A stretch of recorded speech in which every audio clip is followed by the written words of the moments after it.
શહેરમાં કેમિકલ યુક્ત પાણી પોરબંદરના દરિયામાં ઠાલવવાના વિરોધમાં સેવ પોરબંદર સી ટીમ દ્વારા શહેરમાં અનેક જનજાગૃતિના કાર્યક્રમ કર્યા છે, જેના લીધે શહેરી વિસ્તારમાં ખૂબ સારી જાગૃતિ આવી છે. જેના બે તાજેતરના ઉદાહરણમાં ઝેરી પાણીની સ્મશાન યાત્રામાં હજારોની સંખ્યામાં શહેરીજનો જોડાયા હતા. ત્યારબાદ ખારવા સમાજ દ્વારા કરાયેલા બંધના એલાનનો પણ વ્યાપક પ્રતિસાદ આપી સજ્જડ બંધ પાડવામાં આવ્યો હતો.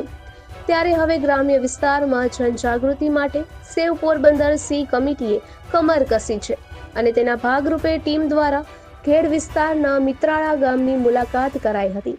જેતપુરના પ્રદૂષિત પાણીની પાઇપલાઇન આ ગામમાં સૌથી વધુ ખેતરોમાંથી નીકળશે. લગભગ 92 ખેતરો પ્રભાવિત થશે. આ અંતર્ગત ટીમમાંથી વાંધા અરજીનું લખાણ તૈયાર કરી મોકલવામાં પણ આવ્યું હતું. ટીમે મુલાકાત લેતા ત્યાંના ભૂમિપુત્રોએ આ અરજીઓ વ્યવસ્થિત કરી મોકલી આપ્યાનું જણાવ્યું હતું. ટીમના કુતિયાણાના સભ્ય નાગેશ પરમાર દ્વારા આ મુલાકાત ગોઠવવામાં આવી હતી અને પોરબંદરથી ડોક્ટર નૂતનબેન ગોકાણી, ડોક્ટર સિદ્ધાર્થ ગોકાણી, કેયુ જોશી, જયેશ ગોરેસરા, યશ ગોહેલ ગયા હતા અને સાથે સાથે જેતપુરની ભાદર નદી તથા બોરનું પાણી પણ સાથે લઈ ગયા હતા.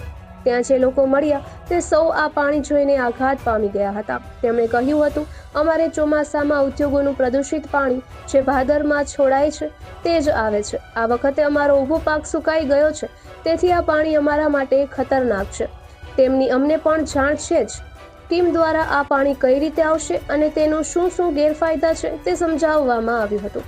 તેમના દ્વારા પ્રશ્નો પૂછવામાં પણ આવ્યા, જેના તેમને સંતોષકારક જવાબો આપવામાં આવ્યા હતા.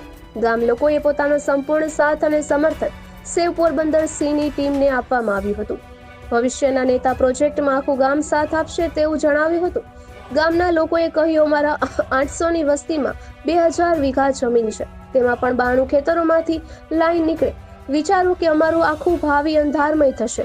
આથી અમને કોઈ રીતે આ લાઈન નહીં પોસાય, તેથી આ મામલે લડતમાં સેવ પોરબંદર સી કમિટીને સાથ આપવા નિર્ધાર કર્યો હતો અને ટીમ અને ખારવા સમાજને આવતા આંદોલનમાં સંપૂર્ણ સમર્થન આપવાનું વચન આપ્યું હતું.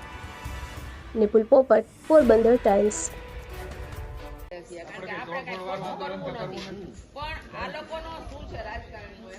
ભાગલા પડાવો ને રાજ કરો. આ તમારા બધા ગામમાં ભાગલા પડાવો ને એકદી નિરાતે બેહીને સાંભળશો ને તો પાછળ આ જ હશે રાજકારણ કે ભેગા જ ન થવા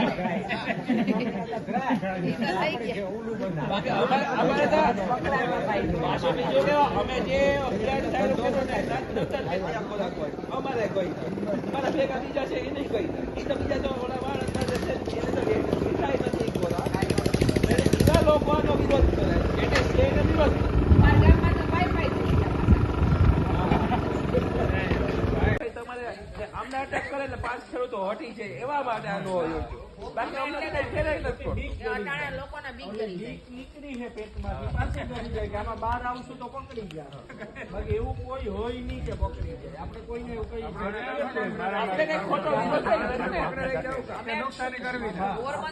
ભલે ઉપરથી પ્રેશર આવતું હોય પણ પોલીસ વાળા એમ કીધું તમે સાચું કરો છો બેન, અમારા છોકરા આ ગામમાં રહે.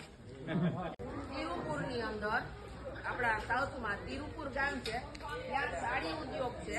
એ લોકો પોતાનું પાણી ચોખ્ખું કરીને પોતે વાપરે છે.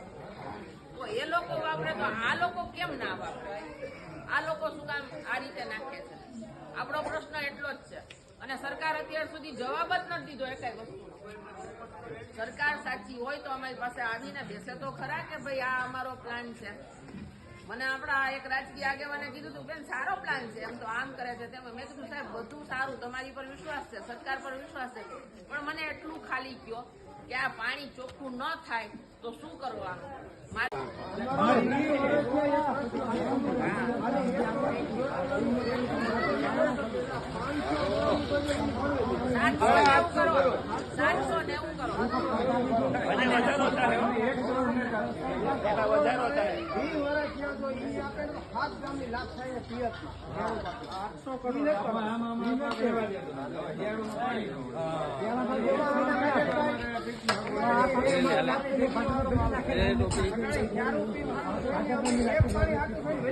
આ પાઇપલાઇન માં એરવાલ મૂકવાના છે હો.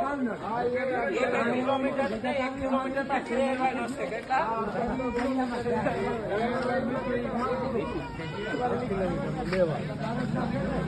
હવે ઝાડુ નાખશું, સરગમ કાઢશું, ઈ કોને સેવા જાય?